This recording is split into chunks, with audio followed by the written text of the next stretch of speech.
The amphibious invasion taking place off the jetties and docks of Incheon, an action officially known as Operation Chromite, was among the boldest and most technically complex engagements in modern military annals.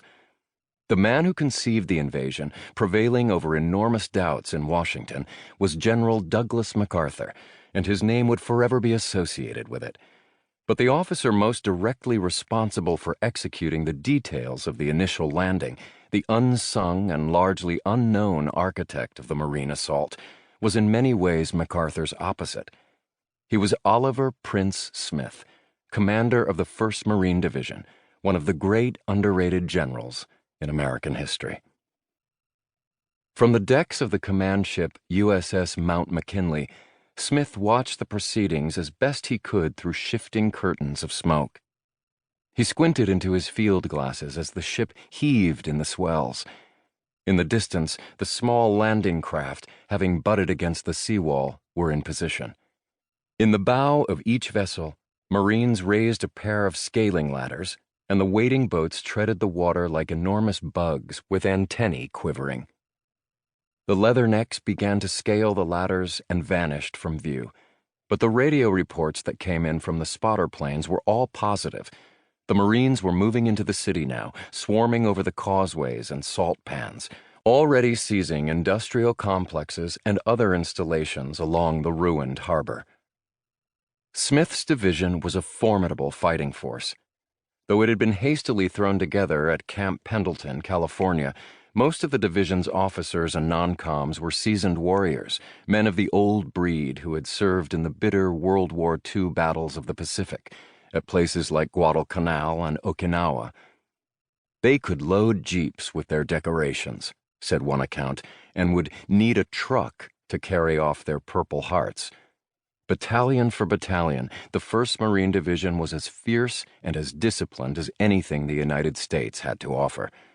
It was the strongest division in the world, boasted one Marine captain who served under Smith.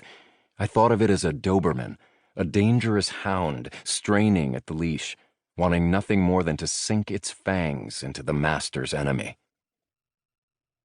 Smith was enormously relieved by the progress of the invasion. The resistance was proving tepid.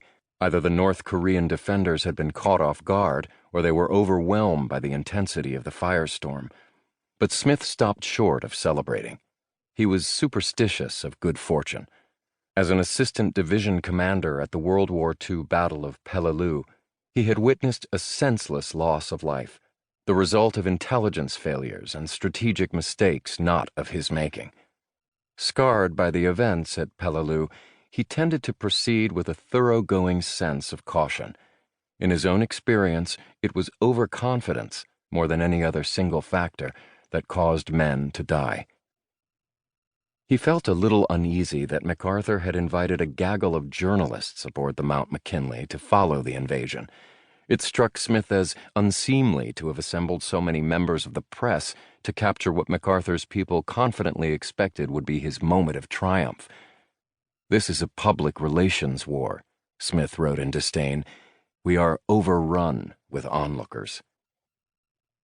Smith had spent a lot of time with MacArthur aboard the Mount McKinley. During the past few days, as part of the larger convoy, they had steamed over from Japan in this 460-foot floating command center, a plush flagship tricked out with all manner of radar, radio telephones, and other advanced communications equipment. Smith found the Supreme Commander initially impressive, occasionally entertaining, but ultimately insufferable. MacArthur, he said, is a born actor who puts a lot of drama into his conversation. He has, to his credit, many outstanding accomplishments, Smith allowed. However, the pomposity of his pronouncements is a little wearing.